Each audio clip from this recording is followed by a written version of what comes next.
Matchmaking has been a hot topic recently, and a lot of people just kind of feel like it sucks. It's not very good. And at the very least, there's a lot to say about matchmaking and ranks in this game because, well, the Deadlock devs have been tweaking the system a lot lately. Over the past 4 months, they've boosted everyone's rank up and also done many changes to try and address matchmaking. So, in this video, I want to do a deep dive on Deadlock's matchmaking to determine how bad is it really, what can you do when you encounter bad matchmaking, and what can Valve do to try and improve their own matchmaking system. But before we really get into the video, we need to frame the context in which Deadlock's matchmaking is taking place. This is an early access game that, as of right now, isn't even in an open beta. You still need an invite code to get into Deadlock, and so already we shouldn't be going into this expecting it to be perfect. Deadlock is a very volatile game right now. Everything is changing around us constantly. We're getting new heroes, new balance updates, new changes to the map, entire systems get reworked every now and then. It's very explosive, and so yeah, we should not be expecting this matchmaking system to be fully functional yet, and I think a lot of people, when they try to criticize Deadlock's matchmaking, tend to forget that, yeah, this is not a finished game, and you should just try to relax a little bit about the matchmaking. Yeah, it's not going to be perfect. You signed up to play an early access game, and I'm sure it'll be much better in the final iteration when this game finally goes into full release. And furthermore, because the game is changing so much, people are going to struggle to keep up with all the new changes and be at the same level of skill all of the time, because, you know, as new characters get added, as systems get completely reworked, and what they were once good at is no longer even a thing in this game anymore, yeah, ranks and skill levels are going to just wobble all over the place. So that alone already just kind of hurts Deadlock's matchmaking before we even actually dive into the system itself. So the first question we need to ask is, do we have any tools that let us kind of peek behind the curtain and see the game's rank distribution and matchmaking? And luckily we do. There is a free website known as StatLocker that allows us to see a whole bunch of data about the game, including match distribution by rank. So with this tool, we're able to see the rank distribution of all the matches that are played in Deadlock, and we can sort by all time, as you can see here, or we can get a more granular view of the matchmaking in the last month, last week, etc. And if we just select this time frame of last month, we get a very interesting chart here, which shows the distribution of players and matches. And you can see that most of the people end up between Arcanist 1 and Oracle 6 here. Very big chunk of the population, but there are specific subsectors that have a lot more matches than others. Like, why is there a giant jump from Emissary 2 to Emissary 3? That's really strange. There's also a giant spike here at Initiate 2, and I assume also Initiate 1 is kind of just not on the chart here. But yeah, regardless, there are a lot of Initiate 2 matches here. And then in Eternus, it's kind of flat. There are very few people in Eternus, just overall, period, full stop. And so, yeah, it's kind of a strange rank distribution to see. Normally with a rank distribution, you would want to see a kind of bell curve where most people are kind of in the middle, and then you have a very few people at the higher ranks and also very few people at the low ranks. Those are kind of your outliers, the people who are really, really good at the game and the people who are really, really bad at the game. But this is much more even and also kind of bumpy in a sense. It's also worth pointing out that why are there just more people in Ascendant than Phantom? Like, this graph peaks higher here for Ascendant, and yes, that doesn't really make sense either. So there are some anomalies here for sure in terms of the actual ranks that everybody has, and it's probably not very accurate at the end of the day. Now, in terms of individual matches, we can also see those on StatLocker, but StatLocker has its own unique rating system. The rank that you see on StatLocker is not the rank that you see in-game. So, for example, I'm Eternus 1 on StatLocker, even though in-game I am Eternus 3. So there is a big discrepancy there, and so it results in StatLocker showing you games like this, where the ranks in StatLocker are all over the place, even though in the actual game itself we're all probably around Eternus 3, Eternus 4. But even considering that, you can still see some very clear discrepancies where the game is kind of struggling with matchmaking. For example, on my team here, we have this Eternus 6 player matched with someone who StatLocker thinks is Phantom 5. And if we click on their player stats, I mean, again, their rank's not necessarily going to be accurate to their actual rank in-game, but, I mean, this player's got a 59.8% win rate. They're probably almost certainly actually Eternus 6. Meanwhile, this guy, I mean, his hero PP score is Ascendant 1, his profile score is Phantom 5, and he only has a 53% win rate, so might not actually be an Eternus 3 or 4 player, and so yeah, it still gives you some clues that things probably aren't exactly right. So, what's going on here? Well, first of all, there is almost certainly some rank bloat going on because of the rank adjustment that happened in December. You see, in December, Deadlock shifted its ranking system in a fundamental way, and a lot of people got boosted from, in my case, Oracle, all the way up to Ascendant, and so there was a big jump. And the reason why this was done is because there were just far too many people, specifically in Initiate. A lot of new players were coming to the game, kind of getting trapped down there, and it just resulted in the whole graph being really pushed over to the side where all the Initiates were. And so, to fix this and make everyone's rank badge more accurate, yeah, they just shifted a bunch of people up. And what happens when you do that is that all of a sudden a lot of people who are not necessarily equipped to be an Ascendant are playing against other people who might not have moved as much, but are still better than those previous Oracle players. And so you have kind of this hodgepodge of people who are now in Ascendant, who are still playing at an Oracle level, playing potentially in the same matchmaking algorithm with some people who are genuinely at what would have previously been considered an Ascendant level. Because the game will just see that, oh, this person's Ascendant 6, this person is Eternus 1, those two can probably play in the same match together, but one of them was Oracle a week ago, the other one was Ascendant 1 a week ago, and so there's still a very big skill gap there. But just because the ranks all did get boosted up back in December, that doesn't mean that today, everyone who is Ascendant now deserved to be Oracle back in the previous rank system, nor that the previous ranked system was even accurate. Clearly, it wasn't, which is why they needed to update it in the first place. I think a lot of players who criticize the matchmaking in ranks get trapped in the mindset of the old ranking system just being the more prestigious and accurate rank system, when really it just wasn't. And if you've been playing Deadlock consistently since the rank update in December, then you will have moved up or down based on your skill in those matches and whether you actually deserve to be in that rank or not. In my case, after the update, I was Ascendant 5, and I pushed my way all the way up to Eternus 3 because I kept winning matches. But other people will have stayed the same or ranked down. Now again, if we go back to this rank distribution, all of those people are still better than the majority of players playing Deadlock, but the skill gap between these ranks is still pretty great. But that doesn't necessarily matter to the matchmaking algorithm because it sees that the ranks are all close enough together. And if we're specifically talking about Eternus matches, which is where most Deadlock streamers are at this point in time, the discrepancy gets even greater. There's a very small amount of people in Eternus, but the people at Eternus 6 are basically playing an entirely different game to those of us at Eternus 3. Anecdotally, that was made very clear to me when I played in Gluten Snake's Battle Royale the other day, because I was playing with some streamers that are Eternus 6, and they whooped me.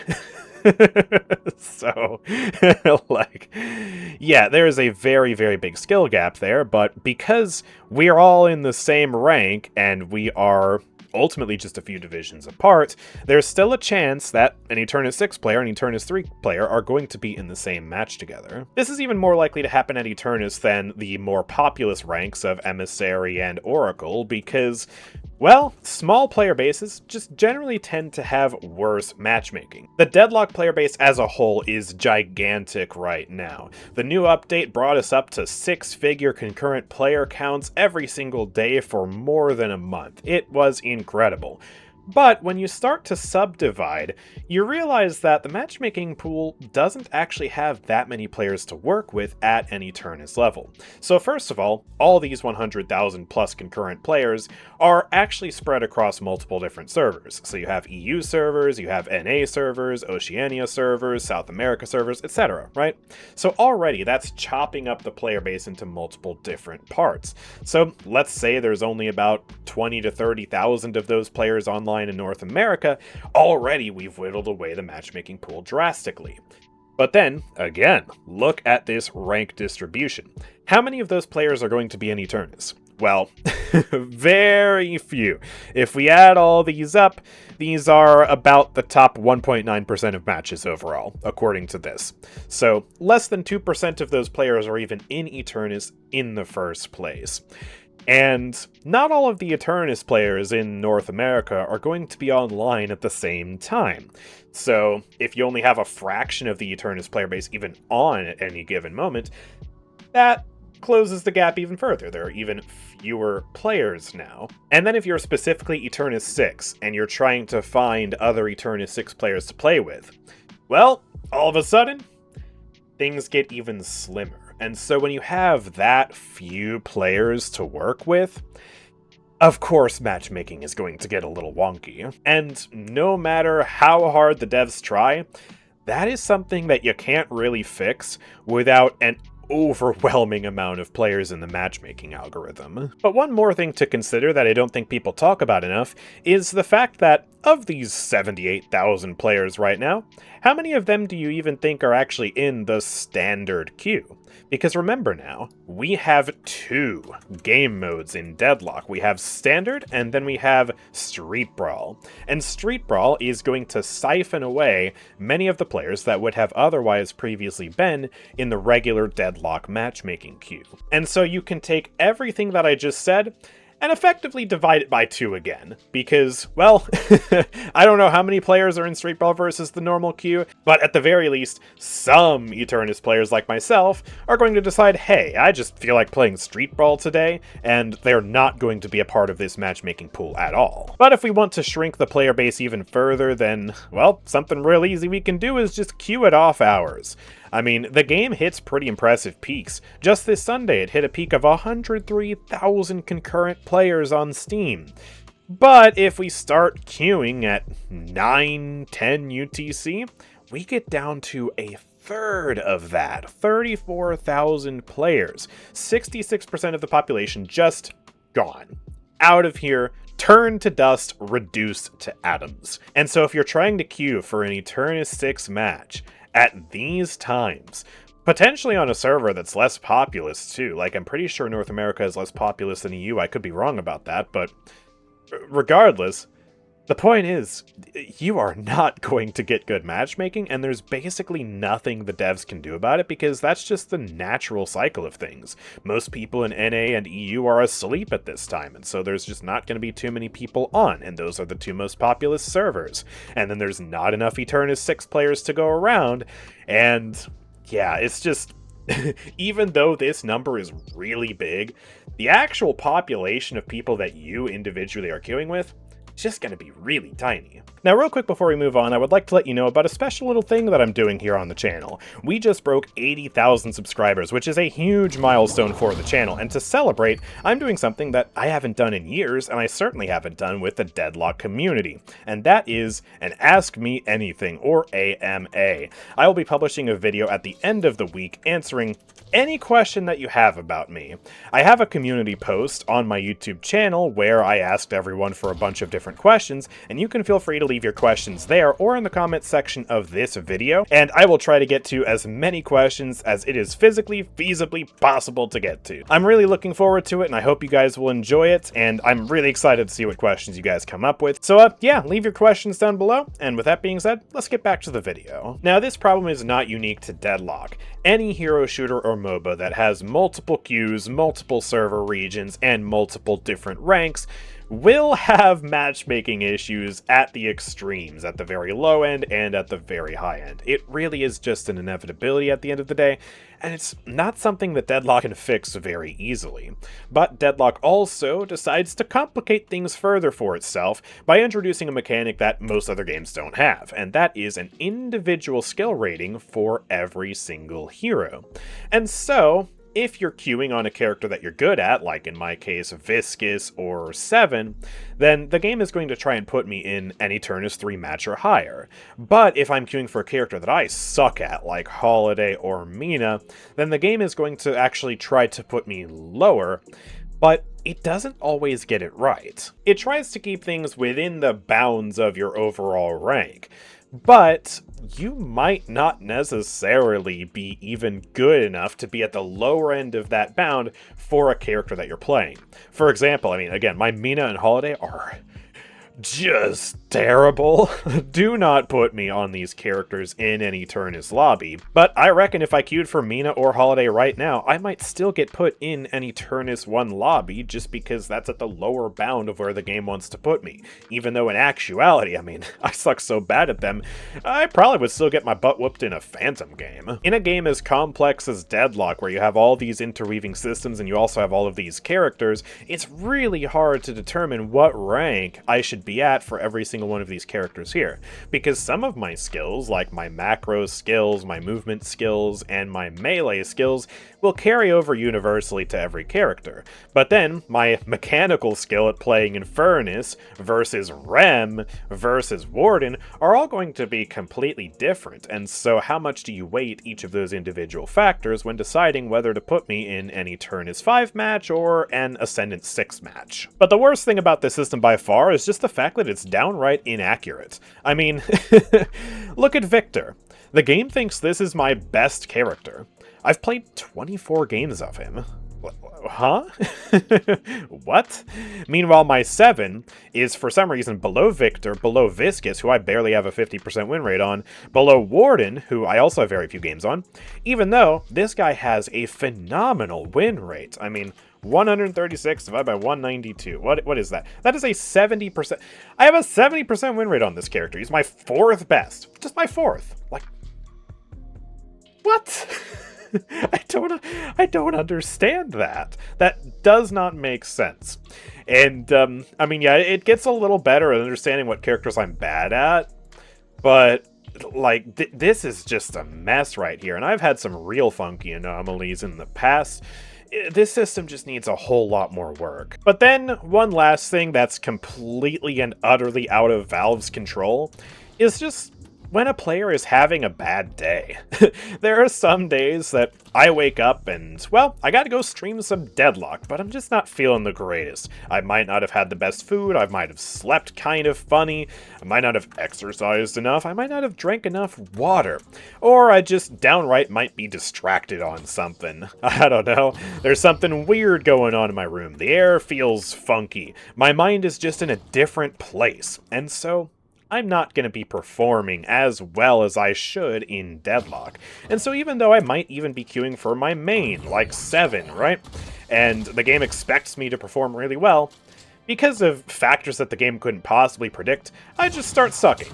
And that is a factor that no matchmaking algorithm will ever be able to prevent, and it results in some matches that on paper should be evenly matched being just complete garbage fests in actuality. So as you can see, there are a lot of factors that go into matchmaking, and well, a lot of them are things that Valve can't actually necessarily account for, but they do result in poor matchmaking all the same. And so, what can you do when you encounter some bad matchmaking to try and make the experience as enjoyable and painless for yourself as possible?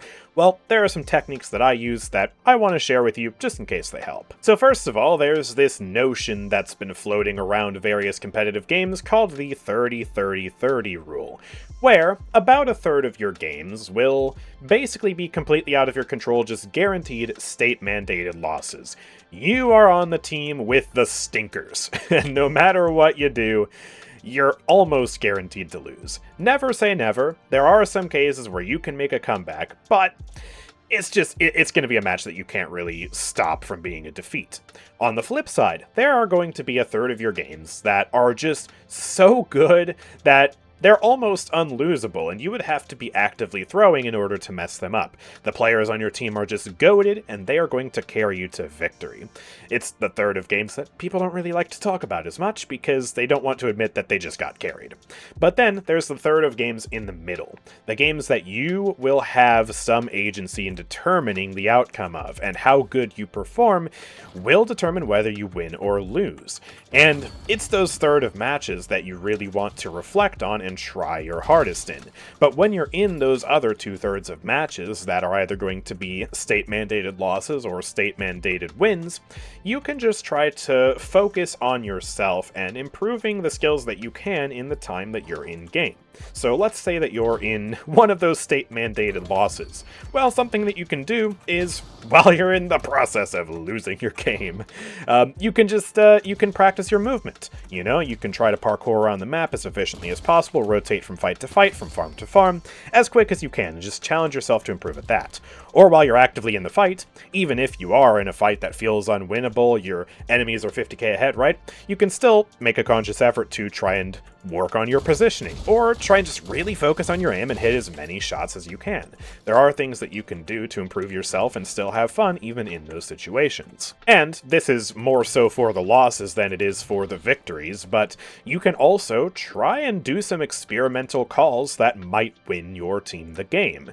It's the perfect opportunity to practice your calming and team coordination skills by, I don't know, just trying something bold, trying something different, seeing if you can get your team on board with a play like going for the mid-boss or trying to do an earn or split push or something like that to try and make the game work, because the worst thing you can do in a loss situation like that is just sit on your hands and take it. You want to try and do something to change the outcome of the match, even if it is a bold and risky maneuver. And another thing that I will sometimes do is if I feel myself getting tilted and I've lost 2 or 3 matches in a row, I'll just get off for the day, take a break, and just go do something else. There is no shame in getting off after a loss streak, and ultimately those couple of games just really aren't going to matter in the grand scheme of things. You might feel the urge to try and keep on doom queuing to get all that elo back that you just lost, but if you're going into it with the mindset of already being tilted,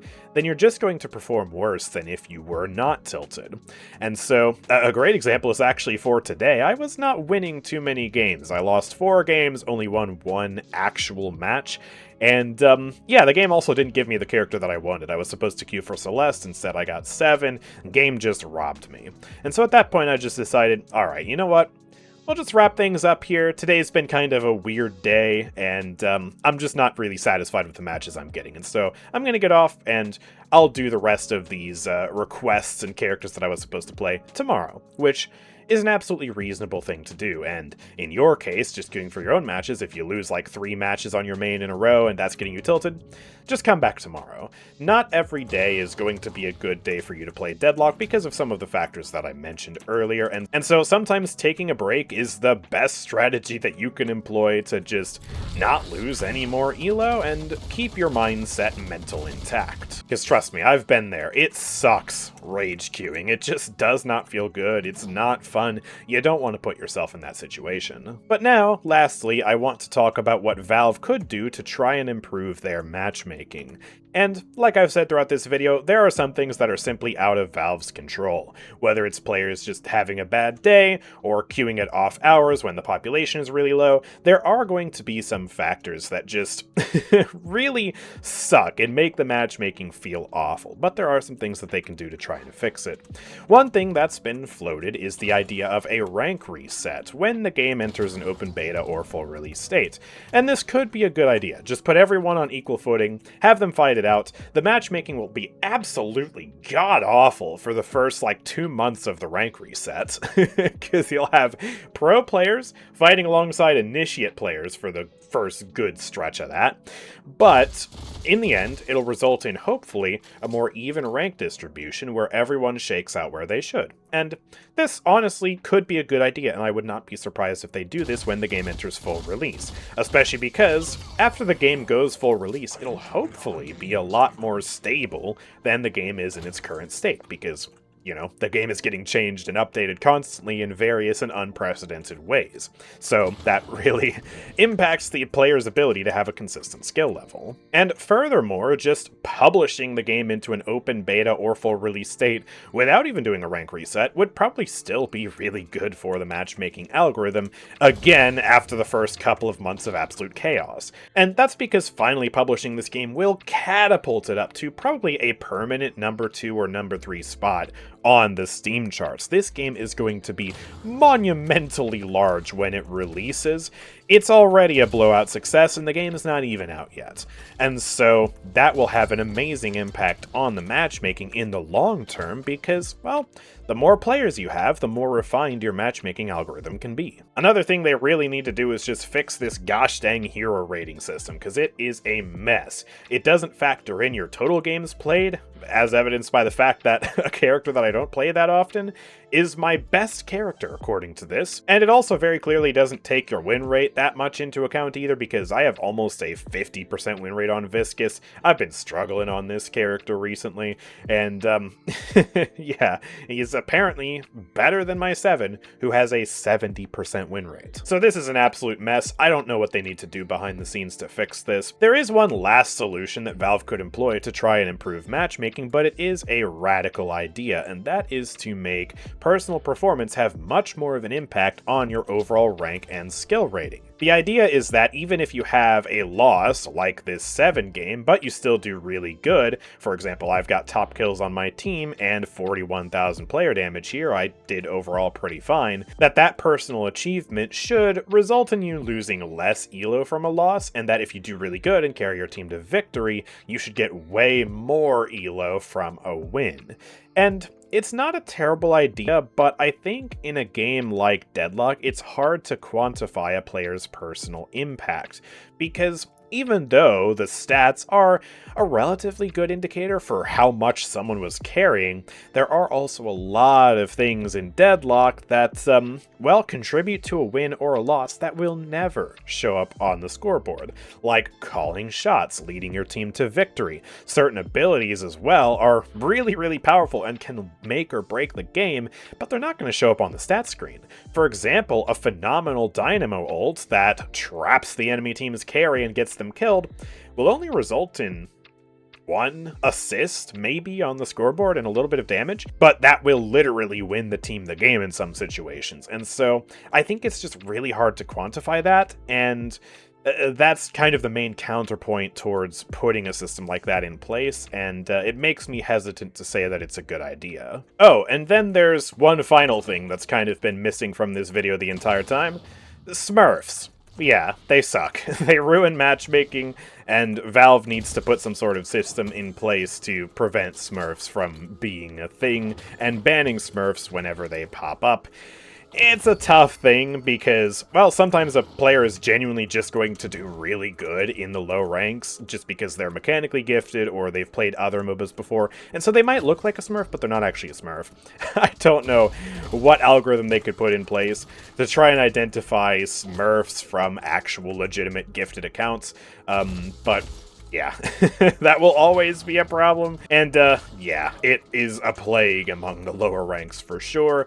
Again, it's something that Valve can do their best to try and stop, but there will always almost certainly be a problem with smurfing in this game. But anyways, let me know what you think about Deadlock's matchmaking in the comments section down below. Obviously, it's not perfect and it is flawed, but I do also think that matchmaking is a complex and very difficult issue to solve because there are many huge issues in the way that are out of the control of the developers, like the player numbers at certain hours and in certain regions, as well as just individual players being real stinkers on various days and just waking up on the wrong side of the bed and sucking at characters that they really shouldn't normally suck at. So, yeah, it's a tough issue to solve, and I think it's easy to say that matchmaking sucks all the time, and to an extent it kind of does, but I think it's important to realize the position that the devs are in, and also it's important to have your own strategies and coping mechanisms for dealing with bad matchmaking when it happens. So, if you found this video to be interesting and you found it to be helpful, of course make sure to drop a like and subscribe so you don't miss out on future videos from me. And also, if you really want to help support my content and keep me making videos for you, then consider joining the memberships program linked down below. You get a bunch of different perks for signing up, and it really helps me out a ton, so I would appreciate it if you would check that out. But with all that being said, thank you guys for watching. I will see you all next time.